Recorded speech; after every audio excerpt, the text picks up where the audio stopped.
केसरिया से मन जोगी हुआ रे, दिल झूमे देखो मतवारा हुआ रे, केसरिया से मन जोगी हुआ। हर पल मनाओ केसरी त्योहार। विमल, बोलो जुबान केसरी।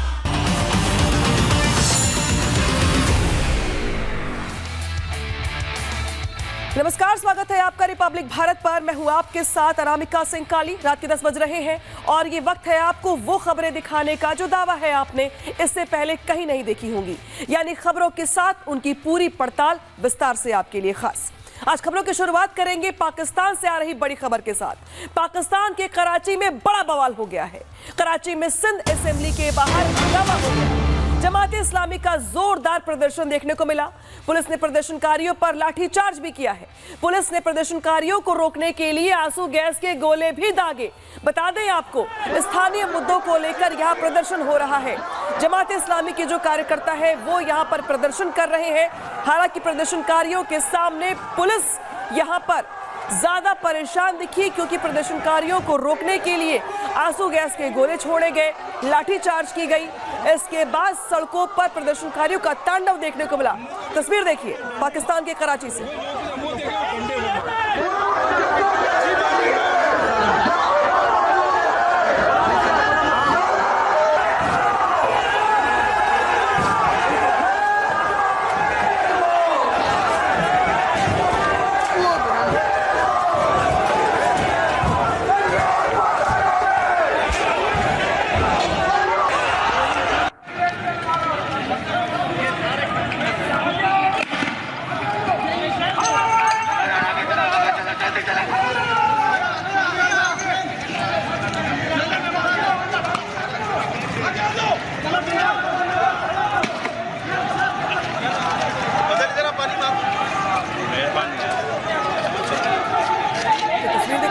देखिए सिंध असेंबली के बाहर यहाँ पर हंगामा हो रहा है। जो प्रदर्शनकारी हैं वो स्थानीय मुद्दों को लेकर यहाँ पर नारेबाजी कर रहे हैं। पुलिस उनको पीछे खदेड़ने की कोशिश कर रही है, लाठियां चला रही है, आंसू गैस के गोले दागे जा रहे हैं, लेकिन बावजूद इसके प्रदर्शनकारी पीछे हटने को तैयार नहीं। और इसीलिए पाकिस्तान के कराची में यहां पर प्रदर्शनकारियों का जोरदार हंगामा देखने को मिला है। सिंध असेंबली के बाहर यहां पर पुलिस वर्सेस प्रदर्शनकारी की तस्वीर साफ साफ दिखाई दे रही है। देखिए, रात के अंधेरे में भी प्रदर्शनकारी डटे हुए हैं। उनको पीछे करने के लिए पुलिस को भी यहां पर बल प्रयोग करना पड़ रहा है। ये 3 तस्वीरें देखिए, समझाते हैं आपको कि आखिर 3 तस्वीरें जो है वो कितनी अहम हो जाती है पाकिस्तान के लिए, जहां पर गृह युद्ध जैसे हालात बन गए हैं। देखिए, जमात का बवाल है ये, स्थानीय मुद्दों को लेकर ये बवाल किया गया है, जिनको कंट्रोल करने के लिए पुलिस की ओर से लाठीचार्ज की गई, पुलिस ने खदेड़ा और इसी के साथ साथ आंसू गैस के गोले भी दागे गए ताकि प्रदर्शनकारियों को कंट्रोल किया जा सके। लेकिन ताज़ा रिपोर्ट के मुताबिक प्रदर्शनकारी पुलिस वालों के सामने झुकने को तैयार नहीं है और इसीलिए शहबाज और मुनीर के खिलाफ खोला गया ये मोर्चा अब पाकिस्तान की पुलिस के सामने मुसीबत बने हुए प्रदर्शनकारी। और अब खबरों में आगे बढ़ेंगे और अब बात करेंगे उत्तर प्रदेश की। यूपी में अगले साल विधानसभा के चुनाव होने वाले हैं, जिसको लेकर तैयारियां अभी से शुरू हो गई हैं। लेकिन इस बीच ओवैसी की पार्टी AIMIM के यूपी में एंट्री ने कांग्रेस की टेंशन बढ़ा दी है। खुद कांग्रेस के राष्ट्रीय अध्यक्ष मल्लिकार्जुन खड़गे ये स्वीकार कर रहे हैं। सांसद इमरान मसूद से बातचीत में खड़गे ने ओवैसी को लेकर कुछ ऐसा कह दिया है जिसने यूपी को लेकर कांग्रेस की बेचैनी साफ जाहिर कर दी है। आखिर क्यों कांग्रेस डरी हुई है उत्तर प्रदेश में ओवैसी के पार्टी की एंट्री से, समझाते हैं आपको इस रिपोर्ट में।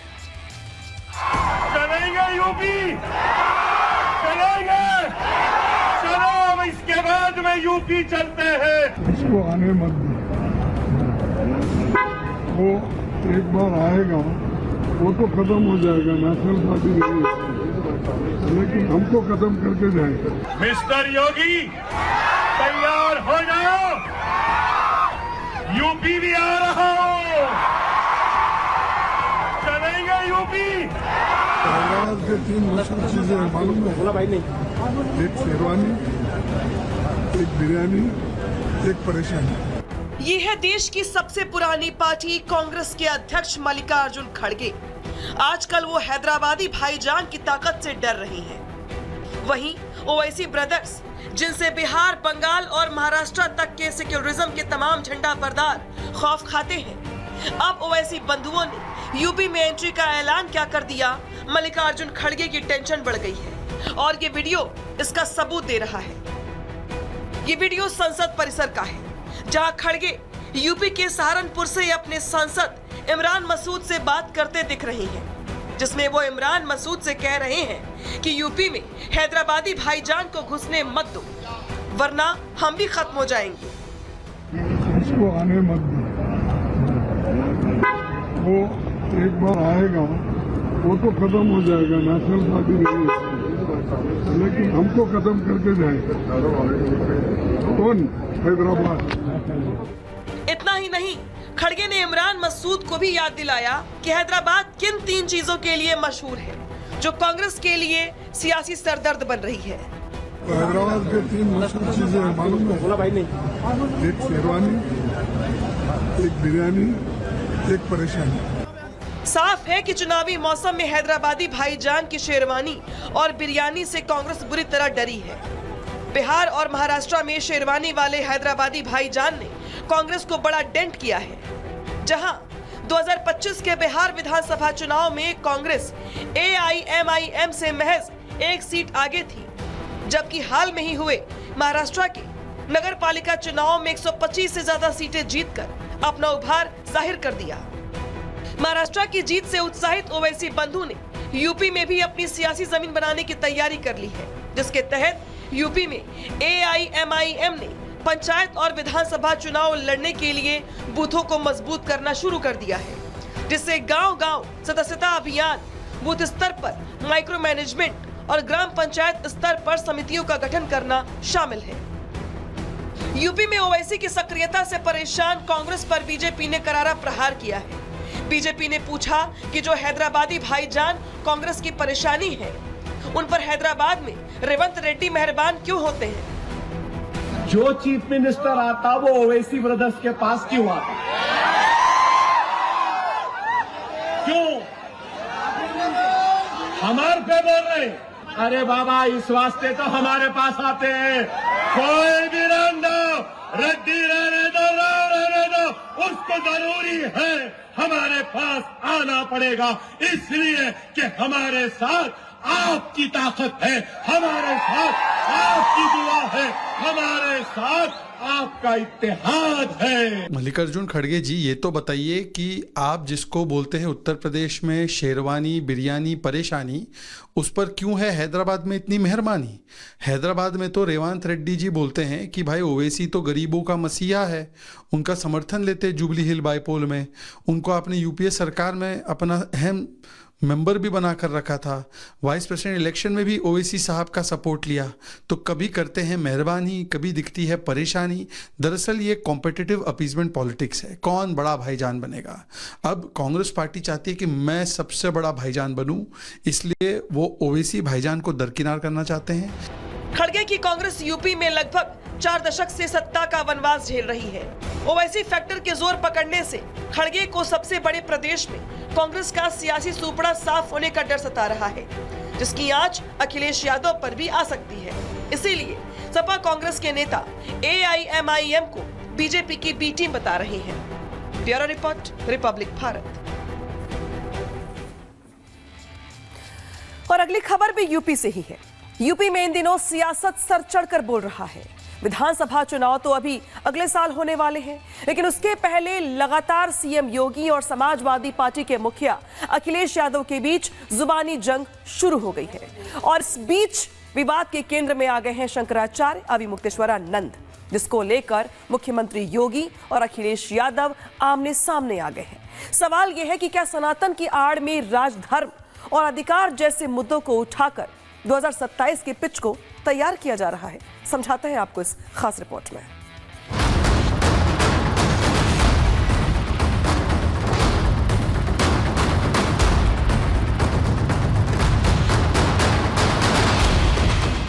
यूपी की राजनीति में इस समय सिर्फ भगवा बोल रहा है, लेकिन यह भगवा अब 2 हिस्सों में बंट गया है। एक तरफ वो भगवा है जो राजदंड थामे मर्यादा सिखा रहा है, और दूसरी तरफ वो जो अधिकार की बात कर रहा है। विधानसभा में जब योगी आदित्यनाथ ने शंकराचार्य शब्द की मर्यादा पर हुंकार भरी तो अखिलेश यादव ने उसे शाब्दिक हिंसा का नाम दे दिया। पहले आप भरे सदन में योगी का ये बयान सुनिए। शंकराचार्य नहीं लिख सकता। हर व्यक्ति हर पीठ के आचार्य के रूप में जाकर के जहां तहां वातावरण खराब नहीं कर सकता।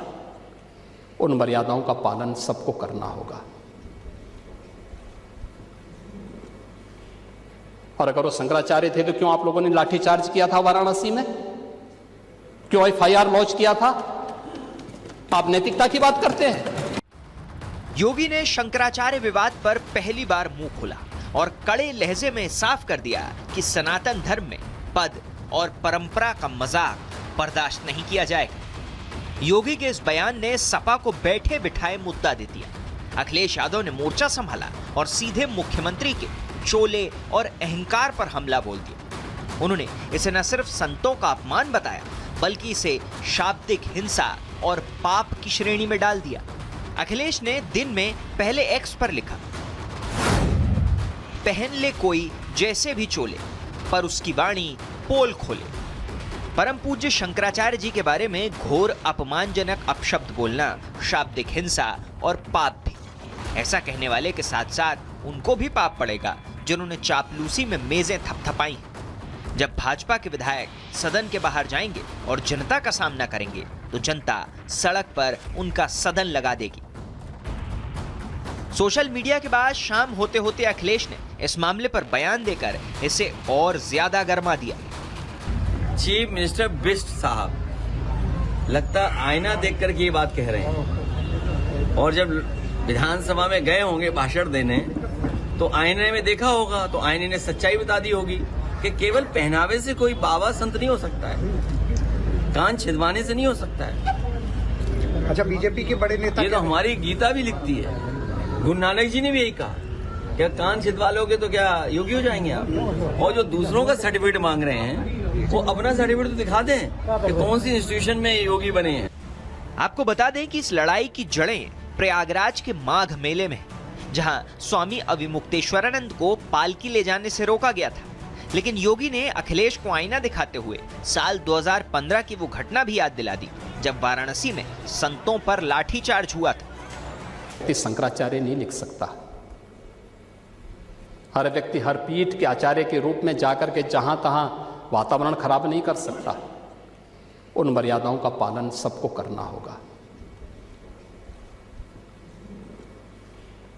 और अगर वो शंकराचार्य थे तो क्यों आप लोगों ने लाठीचार्ज किया था वाराणसी में? क्यों एफआईआर लॉन्च किया था? आप नैतिकता की बात करते हैं। सीएम योगी ने जहां शंकराचार्य को सीधे तौर पर निशाने पर लिया तो शंकराचार्य अविमुक्तेश्वरानंद ने भी सीएम योगी पर पलटवार करने में देर नहीं की और उनके सीएम बनने पर ही सवाल उठा दिए। केवल एक आदित्यनाथ योगी आ गए जो रिश्तेदारी निभाते हुए धीरे से मठ में घुस गए और उसके बाद रिश्तेदारी निभाते हुए सीधे मुख्यमंत्री पद पे आके प्लांट हो गए। वही योगी है, इसके अलावा तो कोई योगी संसार में है ही नहीं है। ये कहां की परिभाषा आप लोगों ने गढ़ ली? ये देश बहुत उर्वर है, यहाँ पर एक से एक विद्वान, एक से एक कर्मठ लोग हैं, एक से एक योगी लोग हैं। हालांकि शंकराचार्य के मुद्दे पर योगी और अखिलेश के बीच छिड़ी जंग में सीएम योगी को संत समाज का साथ भी मिल रहा है। वो योगी का समर्थन कर रहे हैं और अखिलेश को निशाने पर ले रहे हैं। स्वामी अविमुक्तेश्वरानंद का शंकराचार्य होने का प्रश्न है, जिसका गुरु सुप्रीम कोर्ट के अंदर केस का टाइटल ही है स्वरूपानंद वर्सेज स्वामी वासुदेवानंद सरस्वती। तो जो केस डिसाइड नहीं हुआ उस पद की वसीयत कैसे कर सकता है? सवाल है कि क्या सियासत अब राजदंड और धर्मदंड के बीच उलझ गई है? एक तरफ सीएम योगी है जो भगवा चोला पहनकर सत्ता की नहीं बल्कि सनातन की मर्यादा और अनुशासन की बात कर रहे हैं। उनका साफ कहना है कि सनातन कोई खिलौना नहीं जिसे कोई भी अपनी मर्जी से मोड़ दे। शंकराचार्य का पद सियासी ढाल नहीं हो सकता। दूसरी तरफ अखिलेश यादव है जो उसी भगवा को अहंकार का आवरण बता रहे हैं। वो इसे संतों का अपमान बताकर पिछड़ों और ब्राह्मणों के गठजोड़ की नई पिच तैयार कर रहे हैं। ये सवाल सिर्फ शंकराचार्य और सनातन का नहीं है, ये सवाल है सन 2027 के चुनावी बिसात का। एक तरफ हिंदुत्व के पोस्टर बॉय हैं आदित्यनाथ, तो दूसरी ओर ब्राह्मण वोटों को साधने के लिए संतों के हक में अपनी आवाज बुलंद कर रहे हैं अखिलेश यादव। लेकिन अब ये जनता तय करेगी कि आखिर वाकई में किसकी वाणी मर्यादित है और किसकी भाषा में दम है, कौन किसके साथ खड़ा है। ये लड़ाई सिर्फ दो नेताओं की नहीं, ये लड़ाई असली सनातनी दिखने की भी है। योगी आदित्यनाथ अनुशासन के जरिए सनातन को मजबूत करना चाहते हैं, तो अखिलेश यादव संतों के मान के जरिए बीजेपी के कोर वोट बैंक में सेंध लगाना चाहते हैं। 2027 का रण अब मंदिरों की चौखट और शंकराचार्य की पदवी तक पहुंच चुका है। Bureau report, Republic Bharat. और अब यूपी के बाद बात महाराष्ट्र की। महाराष्ट्र की राजनीति में अब एक नए हंगामे की एंट्री हो गई है। मालेगांव में उप महापौर ऑफिस में पहले टीपू सुल्तान की फोटो लगी। शिवसेना और हिंदू संगठनों ने इसका जमकर विरोध किया, जिसके बाद उसे हटा दिया गया। लेकिन विवाद यहीं पर खत्म नहीं हुआ। अब पार्टी नेताओं ने मेयर नसरीन शेख को टीपू सुल्तान की फोटो गिफ्ट कर दी है, जिसको लेकर महाराष्ट्र में सियासी पारा चढ़ा हुआ है। जमकर बयानबाजी हो रही है। तो वहीं अब महाराष्ट्र के मुख्यमंत्री देवेंद्र फडणवीस ने भी इस मुद्दे को लेकर बड़ा बयान दे दिया है। क्या है पूरा मामला, समझाते हैं आपको इस रिपोर्ट में।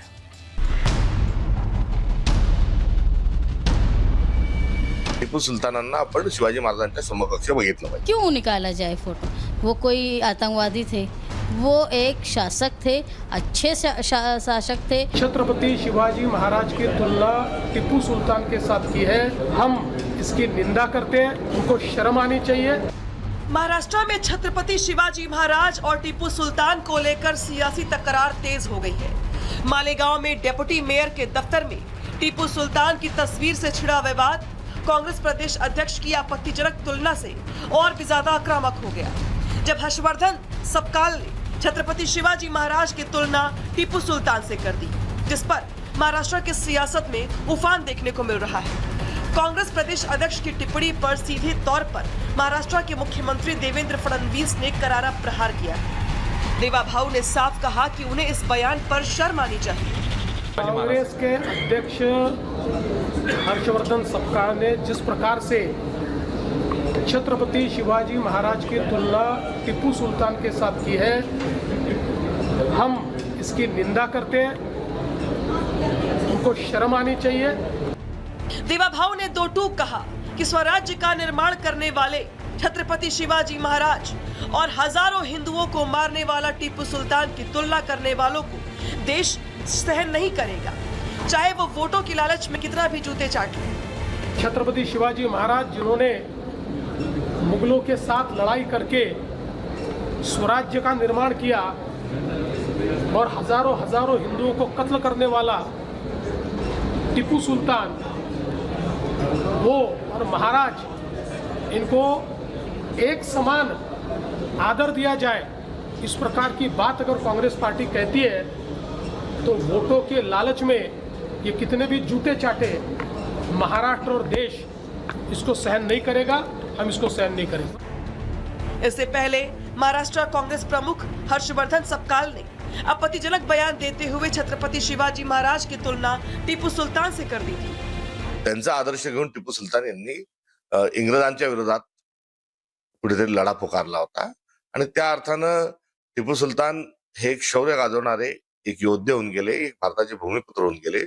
त्यांनी कधी कुठल्याही विषारी विखारी विचारांना त्यांनी जवळ केलं नाही, तर एक शौर्याचं लक्षण म्हणून टिपू सुलतानांना आपण शिवाजी महाराजांच्या समकक्ष बघितलं पाहिजे। वहीं मालेगांव में जिस डिप्टी मेयर निहाल अहमद के दफ्तर में टीपू सुल्तान की तस्वीर लगने से विवाद शुरू हुआ, जिस पर हिंदू संगठनों के विरोध के बाद तस्वीर को दफ्तर में चल रहे मरम्मत का हवाला देते हुए हटाया गया।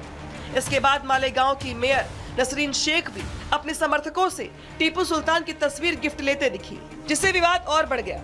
वहीं पूरे मामले में डिप्टी मेयर निहाल अहमद ने कहा कि टीपू सुल्तान ने अच्छा काम किया था, लिहाजा तस्वीर क्यों नहीं लगेगी। क्यों निकाला जाए फोटो?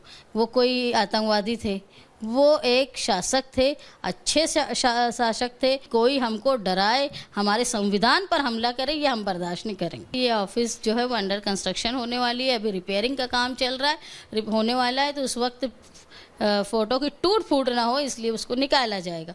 और निकाले जाने के बाद अब जो फ़ोटो लगेंगे, सबसे अहम बात यह है कि हम लोहियावादी, जयप्रकाश नारायण को मानने वाले समाजवादी लोग हैं। हम हमारी विचारधारा के हिसाब से हम हर वो फ़ोटो लगाएंगे जो हमारी विचार। महाराष्ट्र में मालेगांव में टीपू सुल्तान की तस्वीर से शुरू हुआ विवाद और उस पर कांग्रेस प्रदेश अध्यक्ष की आपत्तिजनक तुलना से सियासी संग्राम मचा है, जिस पर सत्तारूढ़ महायुति और हिंदूवादी संगठनों ने आक्रामक रुख अपनाया हुआ है। उन्होंने साफ कर दिया है कि छत्रपति शिवाजी महाराज के सम्मान के साथ किसी भी तरीके का खिलवाड़ बर्दाश्त नहीं किया जाएगा। Bureau report, Republic Bharat. अब बात करते हैं कल की। कल यानी रविवार को देश भर में महाशिवरात्रि की धूम रहने वाली है। जगह जगह पर भोलेनाथ की पूजा अर्चना की जाएगी। हर शिवालयों में बम बम भोले के जयकारे गूंज रहे होंगे। इस बार शिवरात्रि को लेकर प्रशासन केवल सुरक्षा ही नहीं, बल्कि भक्तों की भावनाओं को लेकर के भी बेहद संवेदनशील है। चप्पे चप्पे पर पुलिस का पहरा है और कई शहरों में मांस की दुकानों को ढक दिया गया है। आखिर क्यों ढका गया है और आखिर क्यों इसके पीछे तर्क दिया जा रहा है और क्यों इसको लेकर अब सियासी बयानबाजी भी हो रही है, दिखाते हैं आपको इस रिपोर्ट में।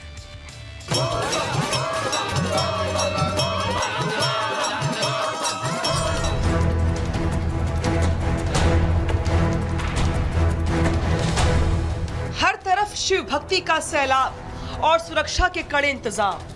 महाशिवरात्रि के मौके पर देश के प्रमुख ज्योतिर्लिंगों से लेकर गली मोहल्ले के शिवालयों तक प्रशासन अलर्ट मोड पर है। भारी भीड़ को देखते हुए सुरक्षा के पुख्ता बंदोबस्त किए गए हैं ताकि भक्तों को किसी भी परेशानी का सामना न करना पड़े। शिवरात्रि से पहले लखनऊ में जो शिव मंदिर हैं उसको लेकर चाक चौबंद व्यवस्था शुरू हो गई है। इस वक्त हम लखनऊ के प्रसिद्ध मनकामेश्वर मंदिर के पास मौजूद हैं। अगर आप देखें तो ये मनकामेश्वर मंदिर है और यहाँ पर पहले से ही बैरिकेड्स के साथ साथ सुरक्षा की जो व्यवस्थाएं हैं वो चाक चौबंद कर दी गई हैं और लगातार यहाँ पर मॉनिटरिंग भी की जा रही है। अगर आप देखें तो देख सकते हैं कि यहाँ पर बाकायदा जो पुलिस की गाड़ियाँ हैं, गश्ती दल की गाड़ियाँ हैं, वो यहाँ पर पहुँचनी शुरू हो गई हैं। इसके साथ साथ बैरिकेड्स लगाने के लिए यहाँ पर पहले से ही बैरिकेड्स को लाकर रख दिया गया है ताकि जिस दिन ये जब शिवरात्रि शुरू हो तो उस दौरान कोई भीड़ भाड़ को मैनेज किया जा सके ठीक ठाक तरीके से। और लगातार पुलिस की जो गश्ती दल की गाड़ियाँ हैं वो यहाँ पर पहुँच रही हैं। ड्रोन से निगरानी, हजारों सीसीटीवी कैमरों का जाल, भारी पुलिस बल की तैनाती, सड़क से लेकर सोशल मीडिया तक हर गतिविधि पर पैनी नजर रखी जा रही है। संदिग्धों की चेकिंग के लिए डॉग स्क्वाड और बम निरोधक दस्ते तैनात हैं। कई रूटों को डाइवर्ट किया गया है ताकि कांवड़ियों और आम जनता को जाम से राहत मिल सके। लेकिन इस बार खास बात सुरक्षा के साथ साथ शुद्धता की भी है। उत्तर प्रदेश, उत्तराखंड समेत कई राज्यों में कांवड़ मार्गों और मंदिरों के आसपास स्थित मांस की दुकानों को कपड़े या पर्दों से ढक दिया गया है। प्रशासन का उद्देश्य ये सुनिश्चित करना है कि शिव भक्तों की आस्था को किसी तरह से ठेस न पहुंचे। मुजफ्फरनगर में महाशिवरात्रि के पर्व को देखते हुए प्रशासन ने कांवड़ यात्रा मार्ग पर पड़ने वाले सभी मीट के दुकानों को तिरपाल से ढकवा दिया है। प्रशासन की तरफ से ये कदम शिव भक्त कांवड़ियों की आस्था और सुविधा को ध्यान में रखते हुए उठाया गया है। प्रशासन की मंशा साफ है, भक्ति के इस महापर्व में बाधा डालने वाली हर कोशिश को नाकाम किया जाए और श्रद्धा के साथ सुरक्षा का एक मजबूत कवच तैयार हो। यहाँ पे बड़ी संख्या में श्रद्धालु जलाभिषेक करते हैं तथा 15 तारीख में महाशिवरात्रि के दिन ही यहाँ से एक शोभा यात्रा भी निकलती है जो जनपद की सबसे बड़ी शोभा यात्रा कहलाती है। इन सभी कार्यक्रमों के दृष्टिगत पूरे जनपद में व्यापक पुलिस प्रबंध किए गए हैं। हर जगह पुलिस कार्मिकों की और उनके काउंटर पार्ट मजिस्ट्रेट्स की ड्यूटी लगाई गई है। और अब बढ़ते खबरों में आगे और अब बात करेंगे दिल्ली की। दिल्ली में आयोजित संस्कार उत्सव में योग गुरु बाबा रामदेव ने कहा कि मैकाले ने भारत से गुरु शिष्य परंपरा खत्म की, लेकिन अब अंग्रेज मानसिकता से बाहर आने का समय है। आज के समय में केवल डिग्री आधारित पढ़ाई करना पर्याप्त नहीं है। शिक्षा का उद्देश्य केवल नौकरी पाना नहीं, बल्कि चरित्र निर्माण करना भी है। राष्ट्र का निर्माण भी होना चाहिए।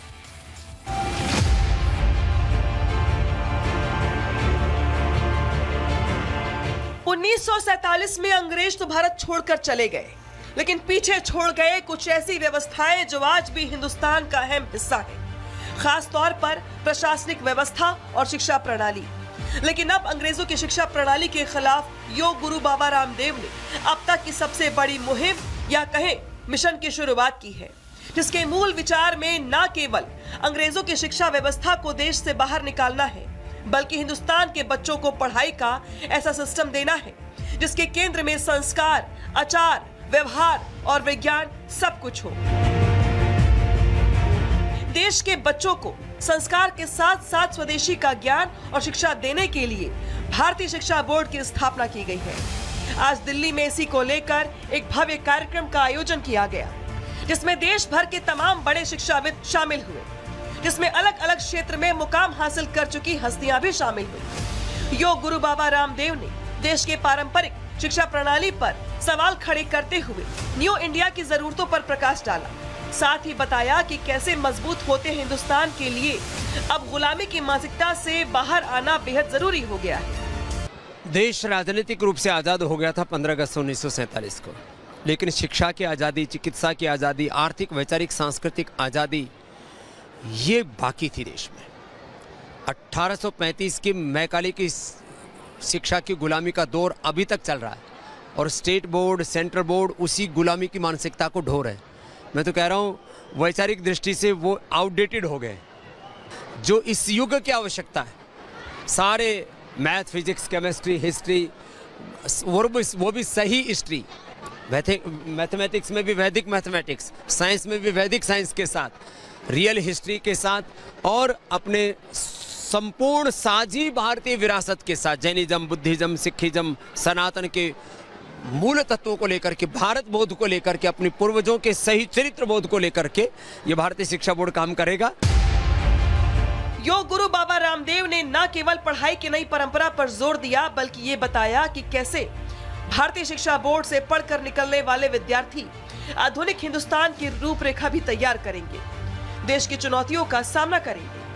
भारतीय शिक्षा बोर्ड से पढ़ा हुआ बच्चा कभी भी देश के साथ गद्दारी नहीं कर सकता, आतंकवादी नहीं हो सकता, चरित्रहीन नहीं हो सकता, वो माता पिता का अनादर नहीं कर सकता, वो जीवन में सफल भी बनेगा, लेकिन संस्कारों के साथ, मानवीय मूल्य, जीवन मूल्य, आध्यात्मिक मूल्यों के साथ जीवन में आगे बढ़ेगा। ये पूरी क्रांति होगी। अब शिक्षा का एक नया दौर है ये, और इसमें जैसे हमने योग क्रांति की, अब ये शिक्षा की भी नई क्रांति होगी। इस बात में कोई दो राय नहीं कि आज देश गुलामी की मानसिकता से बाहर आ रहा है। धीरे धीरे ही सही, हर उस पहचान और निशानियों को बदला जा रहा है जिस पर ब्रिटिश हुकूमत की छाप या मुहर लगी है। लेकिन प्रशासनिक और खास तौर पर शिक्षा प्रणाली में बदलाव लाना आसान नहीं है।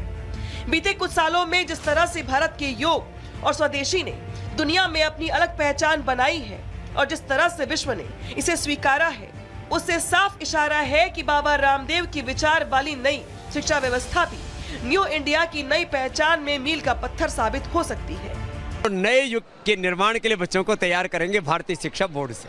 भारतीय शिक्षा बोर्ड के बच्चे किसी भी तरह से जितने भी संसार के लिए कुशलताएं चाहिए, वो भारतीय शिक्षा बोर्ड के विद्यार्थियों में ज्यादा होंगी। इस बात में कोई दो राय नहीं है कि बाबा रामदेव की ये मुहिम स्वदेशी की दिशा में अहम कदम है, और अगर भारतीय शिक्षा बोर्ड की ये पहल देश के शहर शहर, गांव गांव में पहुंचती है, तो ये स्वदेशी की राह पर निकले आत्मनिर्भर हिंदुस्तान की दिशा में मील का पत्थर साबित होगी। Bureau report, Republic Bharat. और यहाँ रुक रहे हैं ब्रेक के लिए। ब्रेक के बाद भी खबरें लगातार जारी हैं, कहीं मत जाइएगा, देखते रहिए रिपब्लिक भारत।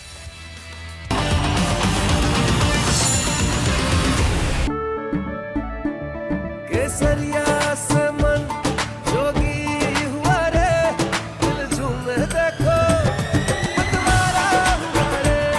केसरिया से मन जोगी हुआ। हर पल मनाओ केसरी त्योहार। विमल, बोलो जुबान केसरी।